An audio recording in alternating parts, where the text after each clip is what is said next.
আসসালামু আলাইকুম রাহমাতুল্লাহ। প্রিয় দিনদার মুসলিম ভাই ও বোনেরা, একজন মুমিনের জীবনে আল্লাহর পক্ষ থেকে দেওয়া সবচেয়ে মূল্যবান উপহার হলো রমজান মাস। যে রমজানে রহমত নাজিল হয়, গুনাহ মাফ হয় এবং নাজাতের দরজাগুলো খুলে যায়। এই মাসে কিছু বিশেষ আমল রয়েছে যেগুলি নিয়মিত ও আন্তরিকভাবে আদায় করলে একজন মানুষের ঈমান, চরিত্র ও আমল পরিবর্তিত হয়ে যেতে পারে। কিন্তু দুঃখজনকভাবে অনেকেই রমজান পান অথচ সবচেয়ে গুরুত্বপূর্ণ আমলগুলো অবহেলা করে ছেড়ে দেন।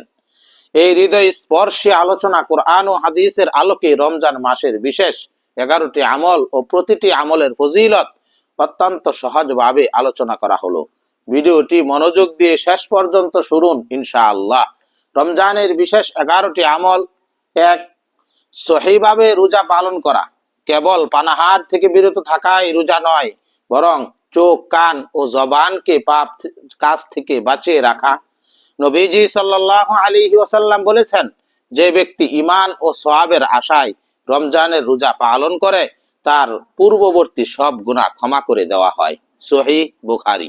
2, বেশি বেশি কোরআন তেলাওয়াত করা। রমজান মাস হলো কোরআন নাজিলের মাস। এই মাসে জিবরাইল আলাইহিস সালাম নবীজি সাল্লাল্লাহু আলাইহি ওয়াসাল্লামের সাথে দাউর পরস্পর শোনাতেন।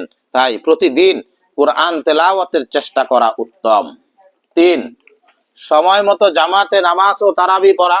5 ওয়াক্ত নামাজ জামাতের সাথে আদায় করার পাশাপাশি রাতে তারাবির নামাজ আদায় করা অত্যন্ত সওয়াবের কাজ। এটি কিয়ামুল লাইলের অংশ। 4, সেহরি গ্রহণ করা। সেহরি খাওয়া সুন্নাত। নবীজি সাল্লাল্লাহু আলাইহি ওয়াসাল্লাম বলেছেন, তোমরা সেহরি খাও, কারণ সেহরিতে বরকত রয়েছে। সহিহ মুসলিম। 5, দ্রুত ইফতার করা ও দোয়া পড়া। সূর্যাস্তের পর বিলম্ব না করে ইফতার করা সুন্নাত। ইফতারের সময় দোয়া কবুল হয়, তাই ইফতারের পূর্ব মুহূর্তে আল্লাহর কাছে মোনাজাত করা উচিত। 6, দান সদকা ও উদারতা। রমজানে রাসূলুল্লাহ সাল্লাল্লাহু আলাইহি ওয়াসাল্লাম প্রবাহিত বাতাসের চেয়েও বেশি দানশীল ছিলেন। আপনার সামর্থ্য অনুযায়ী গরিব দুঃখীদের সাহায্য করা। 7, অন্যকে ইফতার করানো।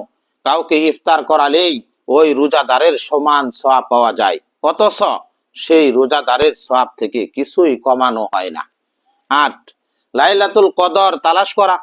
রমজানের শেষ 10 দিনের বেজুর রাতে 21, 23, 25, 27 ও 29 এ শবে কদর তালাশ করা। এই এক রাতের ইবাদত হাজার মাসের চেয়ে উত্তম। 9, ইতিকাফ করা। রমজানের শেষ 10 দিন মসজিদে দুনিয়াবি কাজ থেকে আলাদা হয়ে আল্লাহর ইবাদতে মগ্ন থাকা অত্যন্ত ফজিলতপূর্ণ আমল। 10, তওবা ও ইস্তেগফার করা। রমজান হলো গুনাহ মাফ করানোর মাস। প্রতিটি ইফতারের আল্লাহ পাক বহু মানুষকে জাহান্নাম থেকে মুক্তি দেন। তাই বেশি বেশি আস্তাগফিরুল্লাহ আস্তাগফিরুল্লাহ পড়ে ক্ষমা চাওয়া জরুরি। 11, উমরা পালন করা। সামর্থ্য থাকলে রমজান মাসে একটি উমরা পালন করা নবীজি সাল্লাল্লাহু আলাইহি ওয়াসাল্লামের সাথে হজ করার সমান সওয়াব বহন করে। তবে রমজানের শেষ 10 রাতে বিশেষ করে এই দোয়াটি বেশি বেশি পড়বেন। আল্লাহুম্মা ইন্নাকা আফুউন তুহিব্বুল আফওয়া ফাফু আন্নি। আল্লাহুম্মা ইন্নাকা আফুউন তুহিব্বুল আফওয়া ফাফু আন্নি। আল্লাহুম্মা ইন্নাকা আফুউন তুহিব্বুল আফওয়া ফাফু আন্নি। আল্লাহুম্মা ইন্নাকা আফুউন তুহিব্বুল আফওয়া ফাফু আন্নি। অর্থ, হে আল্লাহ, আপনি ক্ষমাশীল, ক্ষমা করতে ভালোবাসেন, তাই আমাকে ক্ষমা করুন। আল্লাহ পাক আমাদেরকে আমল করার তৌফিক দান করুন। আমিন।